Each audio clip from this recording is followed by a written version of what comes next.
Hello everyone. आज हम partnership fundamentals का लास्ट टॉपिक करेंगे, guarantee of profit. Guarantee is an assurance that an existing partner means old partner or an incoming partner that is a new partner will not get his share of profit less than the guaranteed amount. Guarantee में हम किसी भी partner को, वो partner old partner भी हो सकता है, वो एक न्यू पार्टनर भी हो सकता है, उसको हम एक एश्योरेंस देते हैं, एक आश्वासन देते हैं कि किसी भी साल तेरा प्रॉफिट में हिस्सा गारंटीड अमाउंट से कम नहीं होगा। गारंटीड अमाउंट क्या है? Guaranteed amount is the minimum amount for which guarantee has been given. Guaranteed amount एक मिनिमम अमाउंट होता है, ध्यान रखना, minimum amount, not maximum amount. Means हम पार्टनर को एश्योरेंस देते हैं कि एटलीस्ट आपको हर साल प्रॉफिट में इतना शेयर तो मिलेगा ही मिलेगा।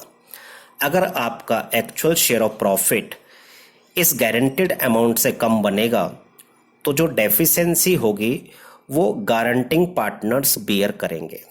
लेकिन अगर आपका actual share in profit guaranteed amount of profit से ज़्यादा आता है तो फिर आपको ज़्यादा शेयर इन प्रॉफिट ही मिलेगा। गारंटीड पार्टनर कौन होता है? Guaranteed partner is the partner to whom guarantee of minimum profit has been given. Guaranteed partner वो पार्टनर होता है जिसको हमने मिनिमम शेयर ऑफ प्रॉफिट की गारंटी दी है। और गारंटिंग पार्टनर्स कौन होते हैं? Guaranteeing partners are the partners who have given the guarantee of minimum profit. जिन्होंने मिनिमम शेयर ऑफ प्रॉफिट की गारंटी दी है उनको हम गारंटिंग पार्टनर्स कहते हैं। If guaranteed partner actual share in profit is less than the guaranteed amount, then deficiency arising on account of guarantee will be borne by guaranteeing partners in their old ratio or in the agreed ratio। Guaranteed partner को जो हमने minimum share of profit की guarantee दी, अगर उसका actual share in profit guaranteed amount से कम आता है तो जो भी डेफिशिएंसी अराइज होगी ऑन अकाउंट ऑफ गारंटी उसे गारंटिंग पार्टनर्स बियर करेंगे। या तो उसे बियर करेंगे अपने ओल्ड रेशो में या फिर वो एग्रीड रेशो में बियर करेंगे। अगर क्वेश्चन में बियर करने का कोई रेशो नहीं दे रखा तो बाय डिफॉल्ट हम ओल्ड रेशो, दैट इज उनका जो भी प्रॉफिट शेयरिंग रेशो था, उस रेशो में गारंटिंग पार्टनर्स बियर करेंगे। अब इस केस में जर्नल एंट्रीज क्या बनेंगे? Journal entries for distribution of profit. First entry for distribution of profits among partners in their profit sharing ratio. तो डिविजिबल प्रॉफिट को बांटने की हमारी एंट्री बनेगी profit and loss appropriation account debit to partners capital और current accounts.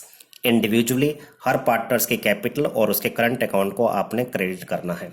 ये entry आपने पहले भी सीखी हुई है डिविजिबल प्रॉफिट को बांटने की। तो सबसे पहले डिविजिबल प्रॉफिट को बांटकर हम चेक करते हैं कि सभी पार्टनर का एक्चुअल शेयर इन प्रॉफिट कितना है। फिर उसको हम कंपेयर करेंगे गारंटीड अमाउंट से। अगर कोई डेफिशिएंसी होगी तो उस डेफिशिएंसी को गारंटिंग पार्टनर्स बियर करेंगे इन देयर ओल्ड रेशो और इन देयर एग्रीड रेशो। तो सेकेंड एंट्री डेफिशिएंसी को बियर करने की जाएगी गारंटिंग पार्टनर्स कैपिटल और current accounts debit to guaranteed partners capital और करंट अकाउंट। गारंटिंग पार्टनर्स की कैपिटल और करंट अकाउंट को डेबिट किया जाएगा, मींस उनसे लेकर जिन्होंने गारंटी दी थी उसे हम गारंटेड पार्टनर को की कैपिटल और करंट अकाउंट को क्रेडिट कर देंगे। मींस गारंटिंग पार्टनर से डेफिशिएंसी का अमाउंट लेके हमने गारंटेड पार्टनर को दे दिया और उसको जितनी हमने मिनिमम शेयर ऑफ प्रॉफिट की गारंटी दी थी वो हमने उसको फुलफिल करके दे दी। तो इसको हम जो भी उनका ओल्ड रेशो होगा या जो भी उनका एग्रीड रेशो होगा उस रेशो में हम डेफिशिएंसी को डिस्ट्रीब्यूट करेंगे। तो ये दो जर्नल एंट्रीज हम तैयार करते हैं, एक डिविजिबल प्रॉफिट को बांटने की और दूसरा अगर कोई डेफिशिएंसी है तो उस डेफिशिएंसी को मेट करने की। अब इस पर बेस्ड हम कुछ क्वेश्चंस को लेते हैं। इसमें भी वैरायटी ऑफ क्वेश्चंस आपको दे रखे हैं, तो वन बाय वन हम इसमें सभी टाइप के क्वेश्चंस को आपके साथ डिस्कस करेंगे ताकि आपको guarantee of minimum share of profit का जो टॉपिक है वो अच्छे ढंग से क्लियर हो जाए। इसमें हमने एक एग्जाम्पल लिया और एग्जाम्पल जो हमने फर्स्ट लिया वो इस बेस पर लिया कि किसी एक पार्टनर को गारंटी दी गई है और गारंटी जो दी है वो बाकी के अदर पार्टनर्स ने दी है। जैसे सपोज यहाँ पर गारंटी सी को दी गई है, तो सी को गारंटी जो बाकी के अदर पार्टनर्स हैं ए और बी, उन्होंने गारंटी दी है अपने प्रॉफिट शेयरिंग रेशो में। क्योंकि कहीं पर भी गारंटी को बियर करने के बारे में अगर मेंशन नहीं हो तो बाय डिफ़ॉल्ट हम ये मानते हैं कि गारंटी फर्म ने दी है और अपने प्रॉफिट शेयरिंग रेशो में गारंटी को दिया गया है। तो इस क्वेश्चन को ध्यान से देखिए। A, B and C are partner sharing profits in the ratio of 3:1:1। According to partnership agreement, C is to get a minimum amount of ₹10,000 as a share of profit every year. तो यहाँ पर हमने सी को guarantee दी और यहाँ पे कहीं question mention नहीं है कि सी को गारंटी किसने दी, तो बाय डिफॉल्ट हम मानेंगे सी को गारंटी फर्म ने दी। Firm means A, B and C, तो सी अपने आप को गारंटी नहीं दे सकता, तो यहाँ पर फर्म का मतलब ए और बी यानी बाकी के पार्टनर्स ने सी को गारंटी दी है। और net profit for the year ended 31 मार्च 2020 आपको गिवन है ₹40,000 का। Show the distribution of profit and prepare profit and loss appropriation account. तो इस क्वेश्चन में हमें नेट प्रॉफिट गिवन है और कुछ भी हमारे को एप्रोप्रिएशन एज पर डीड नहीं दे रखा कि कोई इंटरेस्ट ऑन ड्राइंग है या इंटरेस्ट ऑन कैपिटल है, सैलरी देने किसी पार्टनर्स को या पार्टनर्स को कमीशन देना है, ऐसा क्वेश्चन में कुछ भी मेंशन नहीं है। तो जितना हमें नेट प्रॉफिट दे रखा है वही अपने आप में डिविजिबल प्रॉफिट है। तो उस डिविजिबल प्रॉफिट में सबसे पहले हम चेक करेंगे ए, बी और सी का एक्चुअल शेयर इन प्रॉफिट कितना है। तो हमने चेक किया, ए का शेयर इन प्रॉफिट बनता है 40,000 into 3/5 ₹24,000। B share in profit 40,000 into 1/5 8,000 and C share in profit 40,000 into 1/5 ₹8,000। तो ये हमने उनका actual share in profit check कर लिया।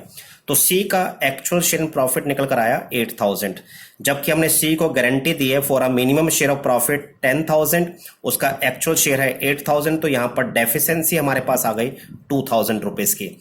इस डेफिशिएंसी को बियर करेंगे A and B in their profit sharing ratio. उनका प्रॉफिट शेयरिंग रेशियो 3:1। तो डेफिशिएंसी और ₹2,000 on account of guarantee will be borne by A and B in their profit sharing ratio that is 3:1। तो ए beer करेगा 2,000 का 3/4 और B beer करेगा 2,000 का 1/4। तो deficiency met by A ₹1,500 and deficiency met by B ₹500। Now new share of A in profit कितना होगा। ए का पहले प्रॉफिट में ऐसा 24,000 आया था, अब वो डेफिशिएंसी मेट करेगा 1,500, तो उसका न्यू शेयर इन प्रॉफिट आपके पास आ गया 22,500। B new share in profit, उसका पहले शेयर 8,000 था, उसने डेफिशिएंसी मेट करी ₹500 की, तो उसका न्यू शेयर इन प्रॉफिट आपके पास आ गया 7,500। सी शेयर इन प्रॉफिट जो उसका एक्चुअल शेयर इन प्रॉफिट था 8,000, इसमें प्लस हमने किया ₹2,000 जो डेफिशिएंसी ए ने मेट करी और जो बी ने मेट करी वो हमने ए और बी से लेकर सी को दे दिया। तो सी को हमें मिनिमम शेयर ऑफ गारंटी तो देनी ही देनी है, तो सी को हम प्रॉफिट में हिस्सा देंगे 10,000। तो इस तरीके से आप वर्किंग करेंगे। अब इसमें P&L एप्रोप्रिएशन अकाउंट बनाकर भी दिखाना था, तो P&L एप्रोप्रिएशन अकाउंट हमने बनाया। तो क्रेडिट साइड में हमने सबसे पहले बाय P&L करके नेट प्रॉफिट को दिखाया ₹40,000 को।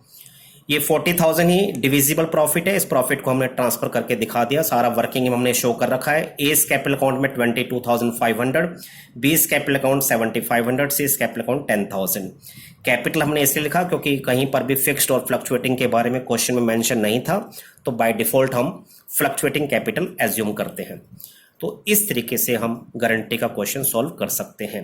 तो गारंटी में अगर कुछ भी मेंशन नहीं है तो यही माना जाता है कि गारंटी जो पार्टनर को दी गई है वो फर्म ने दी है, और डेफिशिएंसी को किस रेशियो में बियर किया जाएगा अगर ये नहीं बता रखा तो डेफिशिएंसी जो है बाकी के पार्टनर्स अपने प्रॉफिट शेयरिंग रेशियो में बियर करेंगे। तो बाकी और जो जितने भी क्वेश्चंस हैं उनको हम नेक्स्ट वीडियोस में डिस्कस करेंगे। होप सो आपको ये सारा क्लियर हो गया होगा। Thank you and have a nice day.